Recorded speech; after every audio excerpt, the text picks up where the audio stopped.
take controversy of the year. I mean, right off the start, I'm going to go the Galway Armagh brawl. I think that one was right up there. Yeah, I don't think you can beat that really, because it was such a high stakes game, so much significance obviously in it. Everyone was watching it already because it was the game of the year up until that point. Still is the game of the year, but as if there wasn't more drama already needed. And yeah, it was a huge brawl. I think we talked about it before. RT were ready to go to an advertisement break, and then they just decided, oh wait, something's going on here.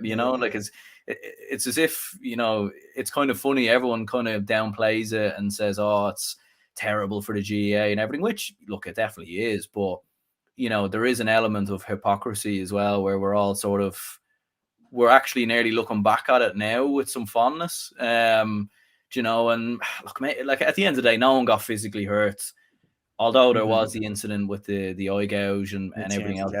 Yeah, obviously that was way too far. And look, he's received his punishments, and rightly so. And I think that should be the end of that. But it definitely was a huge controversy. And I think for the GAA in particular, they definitely do need to clamp down more on this stuff. I think it was Sean Kelly who was sent off after this, and he had literally nothing to do with the. Yeah, he literally was breaking it up. Yeah. So I think they need to start paying a lot more attention to this. I know a lot of people give David Goff a lot of slack down the years and everything else, but you seen him when he sent all them players off for Tyrone, in the Tyrone Armagh game. That kind of stuff needs to happen, in my opinion, because otherwise these kinds of incidences will just keep taking place. And how many referees do you see that just bottle it, give one red one way, one red the other, and you're just picking out random players? I know it's hard for referees to see it all and everything, but in terms of the officials, genuinely, he could have sent off 10 players there. Yeah. But for the officials and umpires, they need to kind of have a bit more of a look, Yeah, I think you mentioned there the Armagh Tyrone one. Is that right up there as well? I mean, 5 red cards in one game. Yeah, I think it is. I think that one's probably nearly been forgotten about because of the Galway Armagh one. And Armagh definitely involved in a few. They're involved in another one with Donegal as well. Donegal, yeah. So they've been involved in a few. I think you'd look at that as. I think the Armagh Galway one was just a bit more because the cameras were literally on it live. Everyone was watching the game, whereas people weren't watching. I don't think the Armagh Tyrone game in the league was on TV at the time, and cameras didn't pick up everything. I think it was TG Carr were showing it or something, I think. Yeah. I remember watching it and being like, what is going on here? These lads are thumping lumps out of each other at the end. And the thing that I said as well was, I said, that brawl is really, really close to the stand. And it wouldn't surprise me if a brawl goes into the crowd eventually in a GAA match between players and fans. It really wouldn't surprise me. Which actually brings me on to the next GAA controversy, the brawl between Naomh Barogue and Eolas Bala in Parnell Park, which it actually did go into the crowd. Yeah. And there's been loads of incidences of this, of referees up and down the country, for whatever reason, wrongly have been assaulted, and all sorts of stuff happening up and down the country. There was another video in a Roscommon club game, I think, where it just showed the referee on the ground, and we didn't get to see exactly what happened. I don't think we wanted to see, to be honest. So there's been all sorts of crazy stuff happening with referees this year, and I felt like that game between the teams you just mentioned in Parnell Park, that was undoubtedly the tipping point. And I remember looking at that video and we were discussing it at the time, and you had some fans who were nowhere near what was going on, and they just made themselves closer, wanted to get involved. There was some lady with a hurl who wanted to hit someone. She smacked some fella on the back of the head 3 times with the hurl. What? Yeah. It's just mental. And as we've said before, if you did this on a street, if me or you just went out with a hurl right now and decided just to hit someone over the head 3 times, that's jail time, that's prison time. You can't get away with that. So but I have seen the GAA are trying to clamp down a lot more. I think they're trying to bring in some rules to try and sort of eradicate this stuff, but it's so hard to police, going into Parnell Park and everything else, the resources and, up and down the country, they're just not there. So that was a really bad moment, I felt, for the GAA, because a lot of other people who wouldn't have been interested in GAA were like, would have been turned off by that, you know? So that's wasn't a good look in my opinion. But it would have turned away, particularly a lot of parents who might be thinking, you know, whether or not to get their kids involved in GAA, and if they bring them down to Parnell Park and then there's full grown men throwing leather at each other in the stands, like it's not appealing, to put it that way. Moving completely to a different one, obviously the Hawkeye malfunction at Croke Park. Shane Walsh takes a free, goes over the bar, Hawkeye rules. That's gone wide. Madness. What was going on there? Yeah, that was crazy as well. Like, I mean, I don't know.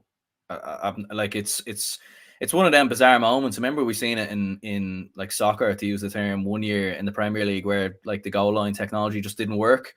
It's just weird. It's weird how this happens. Like, I don't know if they like, do they not double check before the game goes live? Is there not specific sort of, you know, like, because obviously if you fly in an airplane, like everything has to be checked. The computers have to be checked, you know, like everything has to be ran through. I know it's a completely different, a different scenario, like, but at the same time, you think there would be, you know, like some sort of checks before the game went live. And I don't know, it just had a complete malfunction. Like, I think, Walsh put the ball over the bar.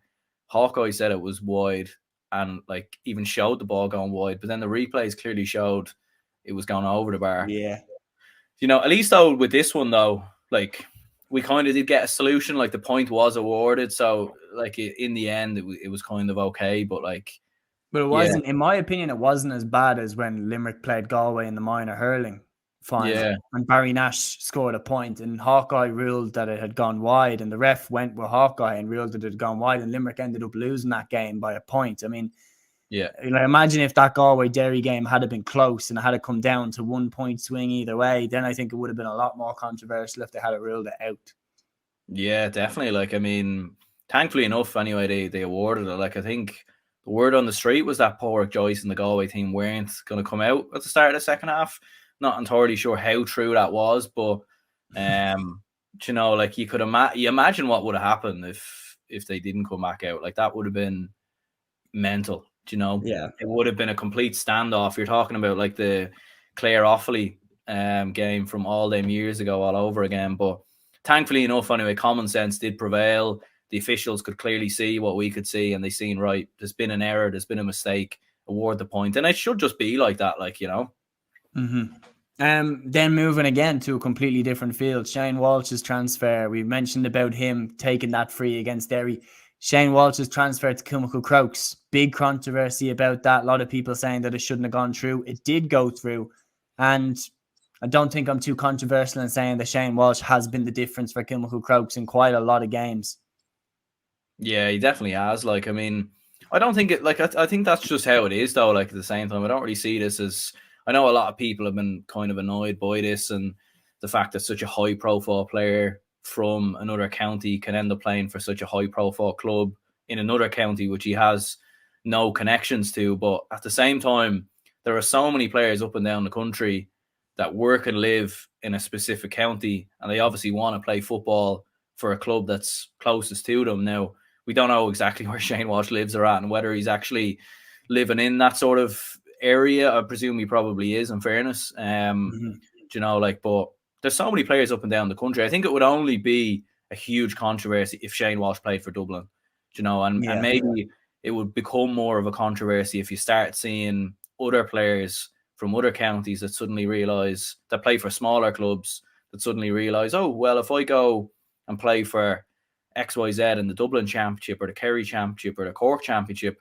maybe I've more of a chance of, do you know what I mean? And then there's also, like, you hear rumors sometimes about players maybe receiving, you know, money and funds and everything. And, you know, I think until those facts are proven true, we can't take that at face value. But, you know, obviously that is wrong. If something like that does happen, then it's all of a sudden then there's a much bigger conversation that needs to be had. But the way I look at it is he was living in Dublin, working in Dublin, wanted to play in the club championship. And look, Kilmacud Crokes are the biggest club in Dublin right now in terms of the resources that they have, and probably they were the best Gaelic football team in the senior championship before they got Shane Walsh.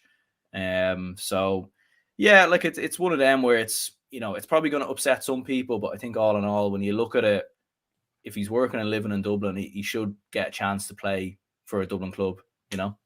Yeah, I would agree, but then I'd say like you need to make sure that this doesn't get too far, because Yeah. like a lot of teams now have won Dublin club championships over the last 10 years with the aid of players from other counties who have made big contributions at big times. And make no mistake, in this Dublin final of 2022, Shane Walsh kicked crucial points against Nafina at crucial stages. When they really needed someone to lead them, Shane Walsh led them. And you could argue that maybe Nafina might have got over the line if Walsh wasn't there. That's how much of a difference he's made. You think over the last 10 years, Ballybowden St. Enda's, when they won the All-Ireland Club Championship, they had Paul Durkin in goal from Donegal. St. Vincent's have won championships when they've had Enda Varley from Mayo in their forward line, Brendan Egan from Sligo in their half-back line. Like, clubs in Dublin that have won championships have been aided by players from other counties. And you think as well, even like Oliver Plunkett's made it to a final in a year where they had Kieran McKeever playing, they had Garrett Nesty-Smith playing, they had Tomas Corrigan playing. Like a lot of quality players have come to Dublin to play for Dublin clubs over the last 10 years. And I think it's bordering on being unfair in terms of towards the big successful clubs. The other one that I'm going to throw for you now, we touched on it briefly, the treatment of our referees, the treatment of referees, multiple incidents up and down the country, particularly that one that you talked about where the referee got assaulted and actually hospitalized. I think that is right up there for controversy of the year, if not absolute embarrassment of the year for the GAA. Yeah, definitely. Like, I think when the news stories are going around about that kind of thing, like it's definitely not what we want to see in the GAA. It's not what fans want to see, and it's definitely not what the general public want to see. Like those kind of things, those kind of incidents happening up and down the country. Like, I think, there's a reputation sometimes that English football gets, for hooliganism and everything else. And, I think the League of Ireland sometimes gets a bad rap, sometimes unfairly, in fairness. But I think the last thing you want to see is the GAA sort of being put into that bracket, because the GAA has always been more seen as a family game, a community game, a game where it doesn't matter who you support, or you can sit anywhere in the stadium. Even there's plenty of times down the years where all the Kerry fans bombard Hill 16, and rightly so. Like it should be for everyone, in my opinion. But I think when you start seeing things like this happen more and more often, that then becomes a worry that segregation amongst fans and does become a thing. And then all of a sudden, certain, the panels have to be limited and everything, because the GAA is worried that, other managers and other people will get involved with referees. And I think the GAA just needs to come down with hard bans. I think they were saying something like a 52-week ban for anyone who does, sort of assault a referee or attack a referee. Like, I think they should just be kicked out of the game completely. Like that's what I think, But again, my thing is that they don't even adhere to the bans. The amount of times you'll see a guy back at the game, oh no, I'm not Ben anymore, I'm Jack now, or something. They just say that they're not the person that's banned. And who's going to stand at the park gate saying, oh, ID please, oh, you're banned actually 20 weeks ago, so you're not allowed to come in here. Like, it's nothing. Particularly to people that aren't GAA players as well, or aren't GAA fans. They go to a GAA match and they can do whatever they like, basically. They don't care. If they only get a GAA ban, to someone that's not a GAA fan, why would they care? Yeah, and then like that, and that's the problem, isn't it? Like, I mean, how do you police it? Like, maybe in big games in Croke Park or whatever, like with buying tickets online, they might be able to. They might have some sort of system in place where they can see these things or whatever. But generally speaking, it's such a hard thing to police. Like going to Parnell Park, or I'm sure other club grounds, provincial grounds up and down the country. Like, it's not like you have to show ID going in or anything, and you shouldn't have to, because like it's just it's just a GAA game. But yeah, it's impossible to police, unfortunately. Like, yeah. So then the last one that I want to throw up as my hat into the ring is the Henry Shefflin Brian Cody handshake. I mean, that was all over the news. Like, do you remember before the last few minutes of the Galway Kilkenny Leinster final, they just had a split screen showing Brian Cody and Henry Shefflin on the touchline? Were they not going to shake hands? I've never seen a handshake get so much coverage in my life. Yeah, it was mad. Like, and like, it never would have been a thing if the first handshake hadn't have gone the way it had have gone. Like, I don't think anyone, like, going into the Galway Kilkenny game, I think people were interested seeing Henry Shefflin going up against Brian Cody, and the two, like, given the history that they've had, there would have been cameras on them, and obviously there were, but I don't think anyone envisaged the way it went. Like, I mean, it was strange, like, all right, because I know, like, when you look at the first handshake, you can clearly see Brian Cody, like, with a tight grip on Henry Shefflin, and you can see Henry Shefflin, like, he goes to pull away, but then he almost looks back as if, like, what are you doing? Like, let me go. Like, and you see Brian Cody mutter something as well. Like, I think we all would have loved to know what he would have said. It would have been Yes, it interesting wasn't to, nice. yeah. Like, and I think, like, personally, I think where it probably comes from is, like, I think Henry Shefflin has been lurking in the background for that Kilkenny job. I think Yeah. it's, like, considering what he's done for Ballyhale, I think the reason why he goes to Galway in the end is because he's like, I'm not waiting around anymore for this. Like, and I think maybe that's probably where it's come from. But at the same time, given, like, Henry Shefflin had tragically lost his brother just a couple of weeks prior, like, I think there's more to sport, and I think considering the relationship between them two, like, it was very disappointing, especially on Brian Cody. Like, I think he's a legend of the game, make no mistake about it. But like, I think there's a time and place for that stuff, and it definitely shouldn't have been there. Like, no, I agree with you. I think Brian Cody's reputation just completely saved him here on this. I think Cody, legend of the game, best manager that GAA has ever had, I believe. But he was a child here. Like, he really was. He was a bad loser. I said it in a way of, I remember I made a video at the time and I compared Brian Cody to Alex Ferguson, and I said, look, he's GAA's equivalent to Alex Ferguson, a manager who's had dominance since he took the job many years ago. He's gone to war with many great players, and Henry Shefflin was the best player that he ever had. And I think with that handshake, I think he was trying to send a message of, we're not on the same side anymore. We're not on the same team now. And know that I always win. I think that, I always win, because when you were with me, we always won. And now you're against me. I think that was what he was trying to send to Shefflin. And I would, particularly given the circumstances and given the fact that, like, Galway had beaten them in the round robin game, it wasn't even like they'd beaten them in the Leinster final or the All-Ireland semi-final. I think Cody with his Kilkenny team, I remember there was one quote where he was asked, how does he get his players to want to die for Kilkenny? And he said, no, I get my players to kill for Kilkenny. Or he said something along those lines. So it's very clear that Kilkenny under Cody had us against the world, and you bleed black and amber, basically.